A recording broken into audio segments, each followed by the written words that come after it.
Today I'll be showing you how to install a remote push button to your Gliderol GRD roller door opener. Start by removing the cover on the control box. Inside the control box you'll find a green terminal block to the right hand side, just like this one here. This is where we are going to make our connections. The two lowest inputs are the ground, and just above that is the little skateboard looking icon, which is your open, stop, close input. And we're going to use these two for your push button input. There's also a 12 volt output for any accessories you may wish to connect to your control box. This goes together with the ground to make 12 volts of power. However, today we'll just be using the ground and the push button input to activate the garage door from your new wired push button. Some basic tools you may need are a Phillips head or flat head screwdriver. The screws take both types. Some pointy nose or normal pliers, but mainly for the wire cutting section. And we're going to use a short length of figure 8 cable just to demonstrate connecting the push button. For our particular push button, these brass spades work really well, so we're going to crimp those onto the ends of a cable, or you can use soldering or other types of crimps that you may find handy for your particular push button. Both of these crimps and crimp tool is available at JCar. I'll try and put a link in the description. For easy and precise wire stripping, we've actually got a set of automatic wire strippers. These are fantastic. Otherwise, you can just use a set of pliers or a Stanley knife, etc. Just be careful. So to strip the wire with the automatic wire strippers, you just insert and the tool does the rest. To strip wires with a pair of pliers, don't push too hard.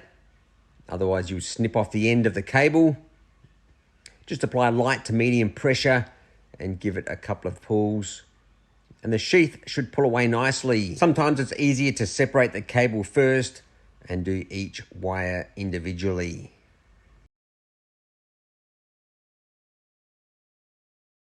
We're just going to give each wire a bit of a twist to make it easier to insert into the gold crimp.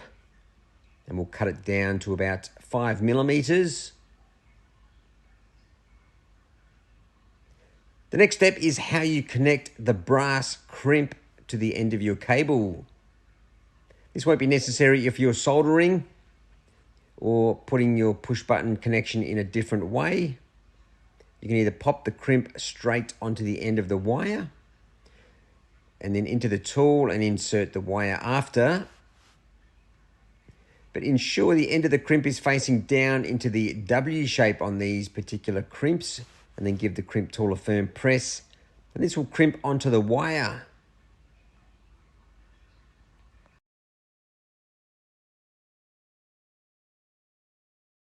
Now we'll quickly do our second crimp. So we'll pop that onto the end of the wire and get it connected to our push button. So pop it in the crimp, squeeze firmly. There we go. 2 crimps done. To get the crimps onto the push button, just give them a firm press. They'll make their way on quite easily. If you're using a traditional bell button, you can just use circular crimps or just wrap the wire around the screw and tighten the screw after. So that's our push button and wiring connection done. Time to hook it up to the control box. Now underneath the control box, you'll find 2 outlets for accessories. We're going to run the wiring through the right-hand side of this accessory port, behind the 3 wires for the low voltage motor output to the accessory port or green terminal block. Now insert 1 wire into the ground, that's the bottom section of the terminal block, and the other wire into the open, stop, close or push button input terminal, which is the little skateboard symbol. Tighten firmly with a screwdriver, and then we'll run the wiring down neatly to the outlet.